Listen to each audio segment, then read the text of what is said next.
Hi, it's Dia. Welcome to part 3 of coloring with Crayola crayons and colored pencils.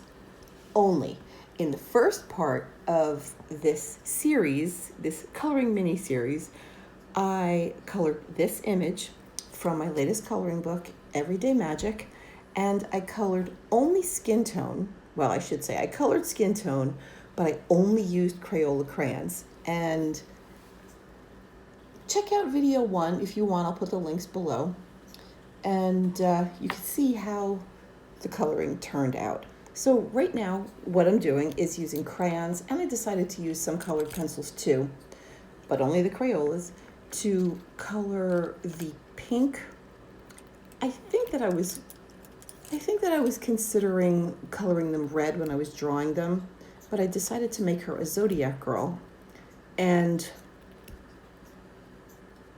rather than making red poinsettias, I decided to make pink poinsettias because they seem to go really nice with her skin tone, and I wanted to make the background several different shades of blue.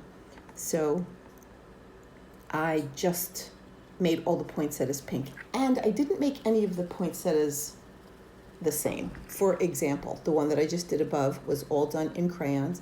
This was done with mostly colored pencils. Around the perimeter of the leaves, I used a yellow crayon, and then I used some, I guess, like magenta lines with the pencils, and then I colored right over the magenta lines with a lighter pink. Actually, I think that was razzmatazz pink, and I really like that color, and it seemed to go nicely with her skin tone.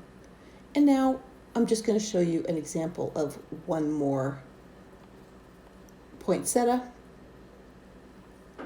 I used the green pencil and the sort of golden yellow pencil to color the stamen in the middle.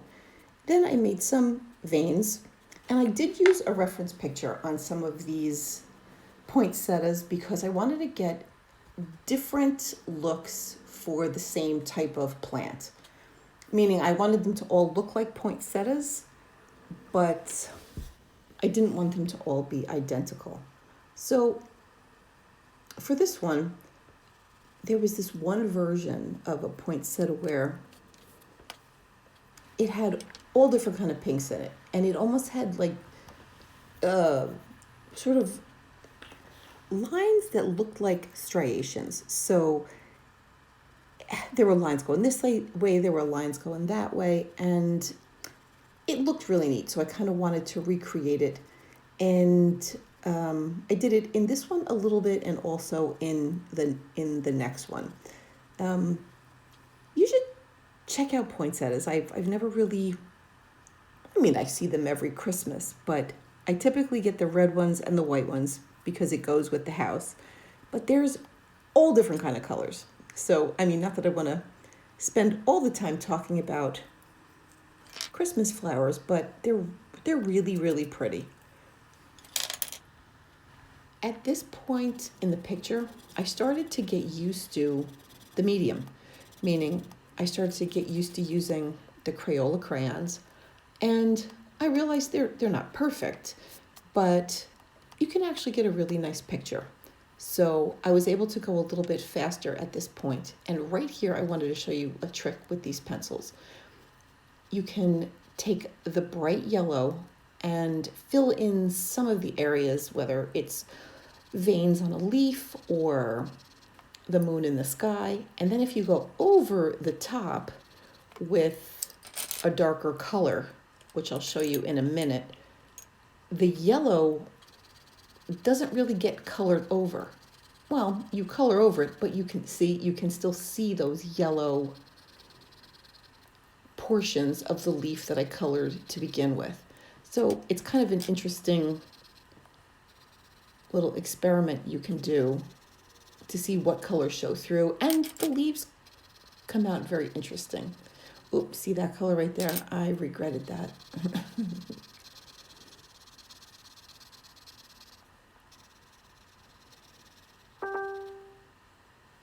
I was trying to go a little quickly at this point because I knew this video was long and I was probably going to have to break it up. But I did want to point out that the waxier, less expensive crayons are very good. Oh, I'm sorry, pencils are very good for that trick. So for the background, I decided that I wanted to do blue, but all different kinds of blue. I didn't want it to just be like a solid one color. I thought that against those pretty lilacs and pinks and subtle purples, that like different sea blues and midnight blues. Midnight blue used to be called Prussian blue in the Crayola set.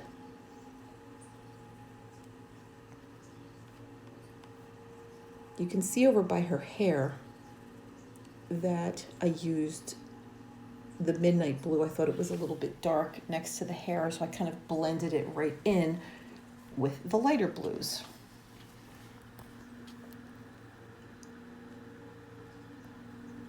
That is denim. That's a really nice color. Now you can see as I'm coloring,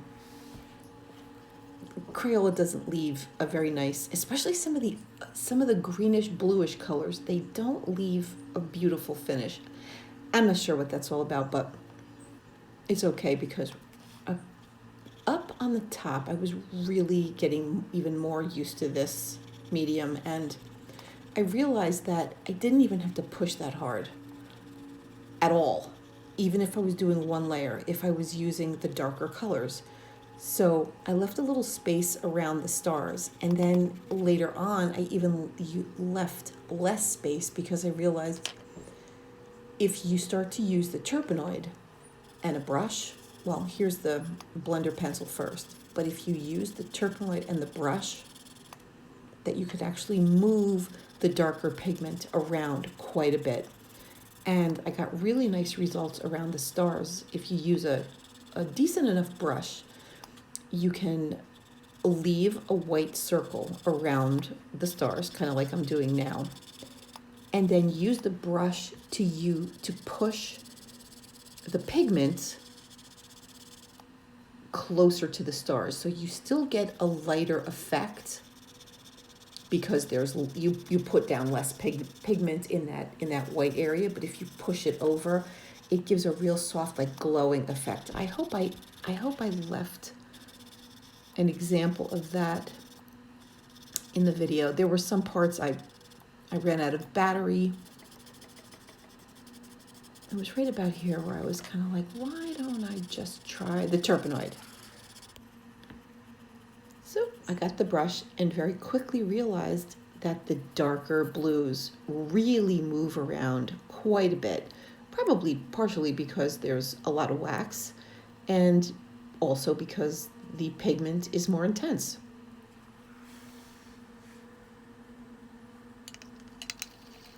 So I just softened up all of those areas that I already blended with the pencil because it just looked better with the turpenoid.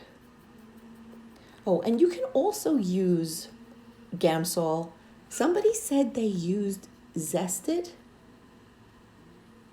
And I don't want to say anything bad about Zested, but this person said that it didn't have the best results with Crayola crayons. So I can't personally recommend it. I have used Gamsol and I have used turpenoid, and it worked very well. Now I moved over to the other side after I blended all of the right side in. And I stuck with the darker blues over here, the denim and the midnight blue, just because there was so much detail over there. I didn't want anything to get lost. This is a good example of how much the turpenoid moves around the pigment, because as you can see, I did not do the neatest job in the world, and the turpenoid breaks down the wax and the pigment and makes it into a really nice, soft looking background. Once again, not perfect, but it's Crayola crayons, and they definitely don't cost that much. happily.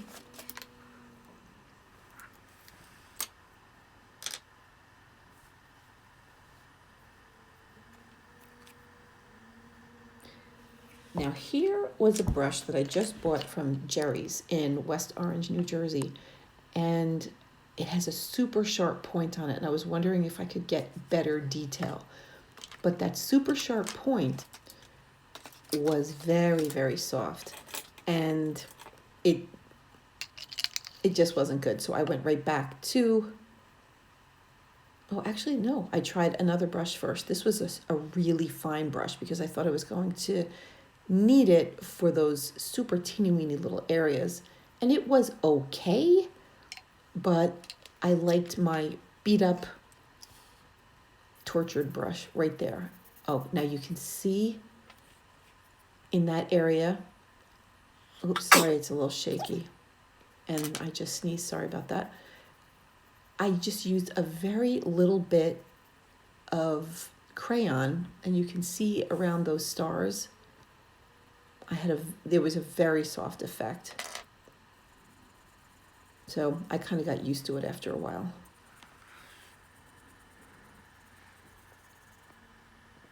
And I kind of wish that I knew that. Oh, I went off the page. Okay, there we go. So I just went very lightly, and it gave a much better look.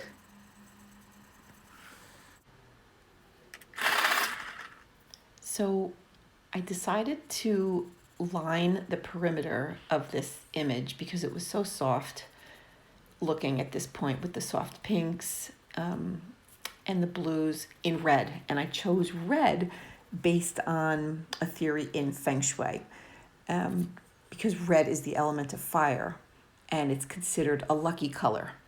So I thought it would first of all look nice, and second of all, I think I don't really know that much about that methodology, but I thought it would be nice to add something that signifies richness and luck and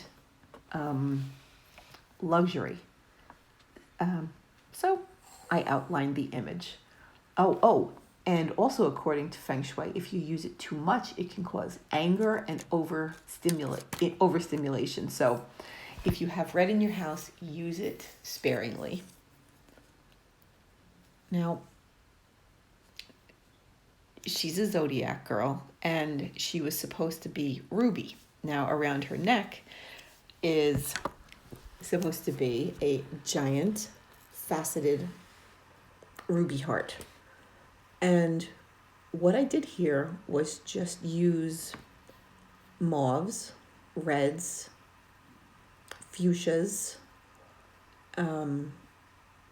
even some darkish maroons, a little bit of black, and I kind of went back and forth and and some pinks. And I went just back and forth and filled in the different triangles. Some of them I left half one color, half another color, just so it looked like facets of a gem. It took a minute because I wanted to keep the facets pretty specific. I didn't want them to blend into one another. And then afterwards, I also wanted to make the gold look as gold as I possibly could with this set, which is actually pretty easy to accomplish. You just use a yellow, a darker yellow, a light brown, a dark brown, and a black. And I'll go over that in a bit. I had just started to use red, like a flat red, and then went back to the pink. Used some razzmatazz, a color called Marvelous in the crayon set, and just had fun choosing. So rubies are the symbol for the zodiac, Cancer. And I know it's in July because I'm a Cancer. And that is their sign. Cancer is a water sign. Let me look up what that means. the little zodiacs are also on the side of this image. Okay, it's the fourth sign of the zodiac, and we're known to be emotional, nurturing, highly intuitive, sensitive, creative, and at times insecure. Okay, and those people born between June 22nd and July 22nd are known in the astrology world as Cancer, or fall under the sign of Cancer. And our ruling planet is the moon. Our element is the water. So, oh, here's some people that are Cancers. Tom Hanks, Tom Cruise, Elon Musk. I don't know who this person is, but maybe some of you do. Selena Gomez. Let's see who else. I actually think Mozart and Tesla were also born either in June or July. George Orwell, the Dalai Lama, Robin Williams. So, anyway, that's the ruby. I happen to love rubies. And I wanted to make this one look relatively intensely red. I know they can range from almost garnet blood red to relatively light. But this one I wanted to be a traditional ruby. I did add a few little hints in there of periwinkle and lilac just to add some depth. Now the gold chain, I actually had to look this up because it was, I'm used to doing like a ring or maybe the top of a Christmas ornament, but this had a whole lot of stuff going on. There was the chain going in one direction and the chain going in the other direction. So I actually looked up and used a reference picture for a thick gold chain. And as you can see, it was just a matter of, oh, she has a gold earring in too. Using some light yellow, dark yellow, and then just adding a little bit of browns. That's sort of a lightish and a darkish, and then adding the shadows in the proper places. And with gold, it's interesting because the shadows don't really, sometimes they don't end up where you think they're going to end up. So I basically took it right off of the reference picture, and it made it a whole lot easier. And I didn't do a perfect job, but it was good enough. It looked like a gold chain. And at this point, I knew I was coming to the finish line. And I also knew that I wanted her to have a red dress, but not quite as red as the line around the image, but not as soft as the flowers either. And I know there's a thing that some people say, don't put red and green together, or don't put pink and red together. I happen to love both of those colors together. So I decided that she was also going to have a red dress, despite the fact that she's surrounded by pink flowers and has, at that point, she had light pink lips, but I ended up making them darker at the end. So you'll definitely get to see that. I'm going to add some other crayons underneath that are a little bit more expensive. People seem to love them. I guess you could call them dupes, but in the opposite direction that a dupe typically is. Usually a dupe is a less expensive version, but I've seen some, I guess you could call them crayons, that are even more expensive, and that I've had fun using. They're called Neo colors, and you can check them out below. And I am going to review them in an upcoming video. So you can see that I gave her a red dress and got my handy dandy turpenoid and started to blend. Thank you for watching this 3-part mini series with me. Let me know what you thought of it. I know it was very long, and I had fun doing it. I would love to know what you all think. And also, if you ever have any suggestions of anything that you would like to see, or Any kind of tips, I would love to know. So here's the blending. Once again, works great with Turpenoid. So if you liked it, I hope you give me a thumbs up. You can check out all the other videos. I will link them below, and it will also be in a playlist. Oh, here, I added the same color to her lips, and I also decided that she needed to look a little happier.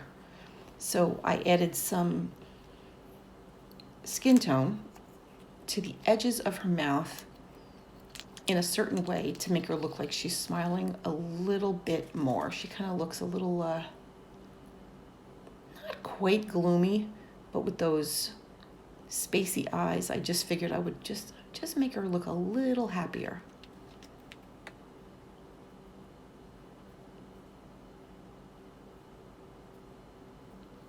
So I pulled the color out with the brush, kind of like I did with the stars, and then I took a burnt orange kind of color and defined her smile a little bit more. So, oh, gotta add more makeup. So I hope if you like this, you give me a thumbs up. You possibly share it with someone who might like it. And once again, I will link all the products that I used in the 3 videos below. And I hope you had fun, because I really did. Thank you so much for joining me. I hope you're all well during these times.